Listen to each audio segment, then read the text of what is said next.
ये जो न्यूमेरिकल है इसमें हमें के यानी कि रेट कांस्टेंट का वैल्यू दिया गया है 60 सेकंड इनवर्स। इसका मतलब हुआ कि ये फर्स्ट ऑर्डर रिएक्शन है, क्योंकि फर्स्ट ऑर्डर रिएक्शन के लिए रेट कांस्टेंट का यूनिट होता है सेकंड इनवर्स। और हमें बताया गया है इस न्यूमेरिकल में कि आप वो टाइम निकालो जिसमें रिएक्टेंट की कंसंट्रेशन या रिएक्टेंट की कंसंट्रेशन जो है वो बनती है 1/16th part of its initial concentration. उसका मतलब ये हुआ कि अगर हमारे पास एक रिएक्टेंट ए है, ये कन्वर्ट हो रहा है प्रोडक्ट में या प्रोडक्ट्स में, तो उस वक्त अगर इसकी इनिशियल कंसंट्रेशन स्मॉल ए के बराबर है और अगर इसकी कुछ कंसंट्रेशन कुछ टाइम के बाद कन्वर्ट हो रही है प्रोडक्ट्स में, सपोज वो कंसंट्रेशन एक्स है, तो उस टाइम के बाद जो रिमेनिंग कंसंट्रेशन होगी वो होगी equal to a minus x. ठीक है ना? तो हमें बताना है कि जब ये ए माइनस एक्स यानी कि रिमेनिंग कंसंट्रेशन बनेगी equal to 1/16th of its initial value. Initial value इसका है ए, तो ये हो गया 1/16 इंटू ए, तो ये हो गया इक्वल टू a/16।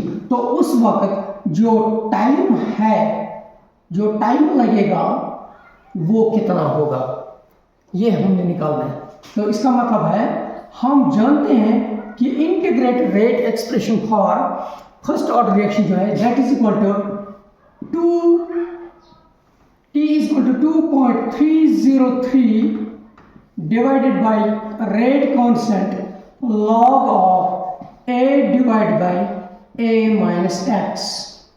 तो t निकलेगा 2.303 divided by k log of a divided by a minus x होगा a/16 के बराबर। तो इसका मतलब है जो time 1/16th part of a जो कंसंट्रेशन रहेगी उसके लिए जो टाइम है वो होगा इक्वल टू 2.303 डिवाइड बाई के, ये 60 सेकंड इनवर्स है, सेकंड इनवर्स ऊपर जाएगा तो सेकंड बनेगा, तो ये होगा log a multiplied by 16/a, क्योंकि a/16 को ऊपर लेंगे तो ये बनेगा 16/a, ये कैंसिल हो जाएगा।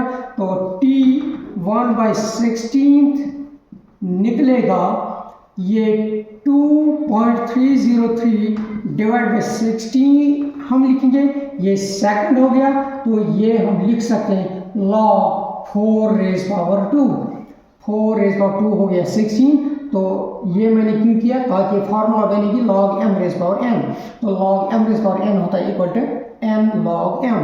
तो t 1/16 निकलेगा 2.303 डिवाइड बाई 60, ये सेकंड में आएगा, तो ये हो गया 2 into log 4 n log m, यानी कि log 4, लेकिन log 4 हमें पता है ये होता है equal to 0.602, 2 1s are 2, 2 30s are 60।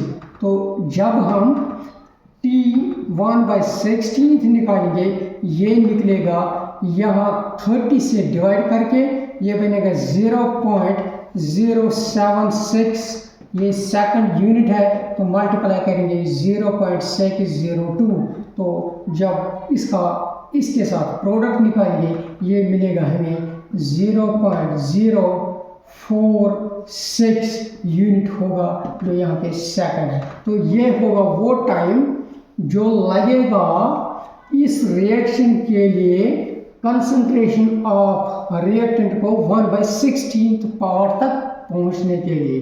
तो इसका मतलब है इस टाइम में जो initial concentration of reactant A है वो बनेगी 1/16 ऑफ ए।